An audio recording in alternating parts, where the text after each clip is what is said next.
আসসালামু আলাইকুম গাইস, কেমন আছেন সবাই? আশা করি সবাই ভালো আছেন। বন্ধুরা, আজকে যে ভিডিওটা করতে বের হয়েছে, আসলে ইতিপূর্বে একটা আপনারা ভিডিও দেখছেন, একজন প্রবাসী ভাই আমাদের মাঝে 15,000 টাকা পাঠায় 10টা পরিবারের মাঝে রমজানের ইফতার সামগ্রী আসলে উপহার দেওয়ার জন্য। তো তার থেকে আজকে একটা পরিবারকে আমরা এখন একটা সহযোগিতা করবে, এই জিনিসগুলো দেব।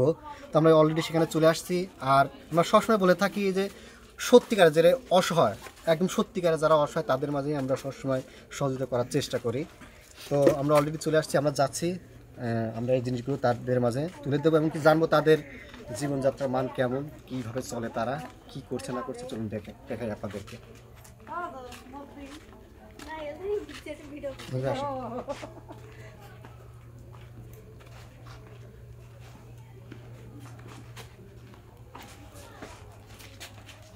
আসসালামু আলাইকুম, ভালো আছেন?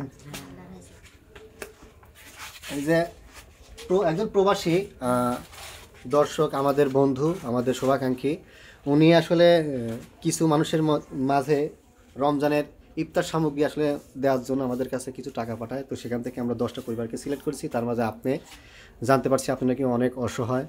তো আমরা আগে জিনিসটা আপনাদেরকে দিই, তারপর আপনারা সব কিছু জানায়, সব কিছু জানবো, দর্শকদেরকেও জানাবো। বন্ধুরা, আমাদের ইফতার সামগ্রীর মধ্যে আছে, প্রথমে আছে হচ্ছে 2 কেজি মুড়ি। এটা নেন, 2 কেজি মুড়ি একটা একটা করে ভিতরে রাখেন। 2 কেজি আলু, 1 কেজি পেঁয়াজ, 1 কেজি চিনি, 1 কেজি খেজুর, 1 কেজি খেজুর, 1 কেজি তেল, সয়াবিন তেল, আর বুদি, 1 প্যাকেট বুদি, 1 কেজি ডাউল, মসুরির ডাউল, আর এখানে 2 কেজি ছোলা আছে। কিন্তু দুঃখের বিষয়, এটা আমাদের মানে গাড়িতে আসার সময় পলিথিনটা একটু ছিঁড়ে গেছে। তো আমরা এটা আর বার করলাম না, বস্তার ভিতরে রাখলাম। এটা রাখেন। তো আমরা একটু কিছু জানতে চাচ্ছি আপনার কাছে, আপনার পরিবারে কয়জন সদস্য এখন? আমার পরিবারে 3 জন সদস্য। 3 জন সদস্য? হ্যাঁ, কে কে আছে? আমার 2 মেয়ে আর আমি। ও, তো আপনাদের সংসার এখন চলে কিভাবে? এই যে নিজে কর্ম করি, কাজ করি, আবার করে সংসার চালাই। কর্ম করেন? কি কর্ম করেন আপনি? এই যে হোস্টেলে কাজ করি, সিমের জানলায় কাজ করি, এইভাবে করি চলে। হোস্টেল, যে হোটেলে রান্না বান্না এরকম কোনো কাজ করেন? হ্যাঁ হ্যাঁ ও, আর ওই সিমের জাংলা বলতে যে সিম আবাদ করে সিমেরই সিম তোলান? হ্যাঁ, এবার সবাই করি চলে। ও, অসহায়। আপনার মেয়েটা না? হ্যাঁ, এটা আমার মেয়ে। লেখাপড়া করান না? হ্যাঁ, ও, কোন ক্লাসে পড়ে ও? ক্লাস 4-এ পড়াই, হালকার পরে পড়ানি। আর আরেকটা কথা, আর একটা 4 বছরের মেয়ে হচ্ছে নানির বাড়ি দিয়ে থইছে। আমি ছোট মানুষ রাইখের কারণে ফাঁকে কাজে যাই, এই জন্যে। ও, যাই হোক দর্শক, আসলে শুনলেন উনি আসলে একজন মেয়ে মানুষ, মহিলা মানুষ। আপনার হাজবেন্ড তো নাই, তাই না? না না, মারা গেছে। কতদিন আগে মারা গেছে? এই তো 2 মাস 40 বারা গেছে। 40 বার আগে। যাই হোক দর্শক, আসলে এখানে আমরা কি বলবো, আসলে উনি একজন মহিলা মানুষ, মেয়ে মানুষ হয়ে আসলে নিজের সংসারে হাল ধরছে।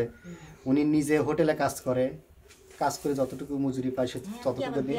কাজ করি। হ্যাঁ হ্যাঁ, আমরা দেখলাম আপনি রোডে আসতেছিলেন। উনি কাজ করে যতটুকু মানে অর্থ পায় সেইটুকু দিয়ে আসলে উনি সংসার চালায়। মেয়েকে মেয়ে তো লেখাপড়া করে না, পড়াচ্ছেন তাই না? যাই হোক, বিশাল একটা ব্যাপার। উনি নিজের সংসার নিজেই আসলে হাল ধরছে। আমি কি বলবো, আর আসলে এইরকম পরিবারের উপরেই আসলে সহযোগিতা করা উচিত। আছে অনেক অনেক মানুষ আছে যে ভিক্ষা করে, তাদেরকেও আসলে সহযোগিতা করা যায় না। তার কারণ কি, ও ভিক্ষা করেও অনেক ভালো ভালো থাকে, আর ওকে কোটি টাকা দিলে পরেও ওই নেচারটা যাবে না। তো আসলে ইনারা সত্যিকারের অসহায় আমার কাছে যেটা মনে হয়, কারণ উনি ভিক্ষা করে না, উনি কিন্তু কর্ম করে ওনার সংসার উনি চালাচ্ছে।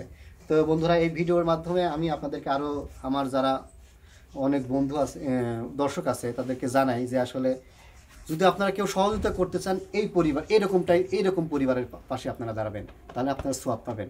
অনেকে আছেন যে আসলে কিছু কিছু মানুষকে সহযোগিতা করে আমি দেখি, তো মনের ভেতর খারাপ লাগে যে আসলে মানুষ সত্যিকারে যারা অসহায় তাদেরকে সহযোগিতা না করে এইসব মানুষের পাশে দাঁড়া কি লাভ? আরও আমার কাছে তো মনে হচ্ছে তাদেরকে তারা আরও গুণা হয়।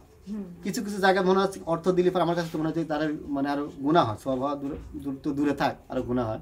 যাই হোক, এই পরিবার পার্টার পাশে যদি আপনারা দাঁড়াতে চান অবশ্যই আমাদের সাথে যোগাযোগ করলেও হবে ইনশাল্লাহ। আমরা একদম সততার সঙ্গে তাদের মানে পৌঁছে দেওয়ার চেষ্টা করব। আপনি কিছু বলবেন আমাদের দর্শকের উদ্দেশ্যে? কিছু বলেন। যে আমাকে জিনিসগুলি দেশে তে হোসেন তার নামে আমি দোয়া করি সে যেন ভালো থাকে।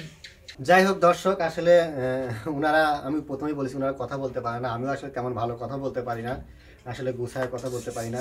তো আসলে যে জিনিসটা দিচ্ছে তা আসলে আমরা মন থেকে দোয়া করি সেজন্য আসলে ভালো থাকে।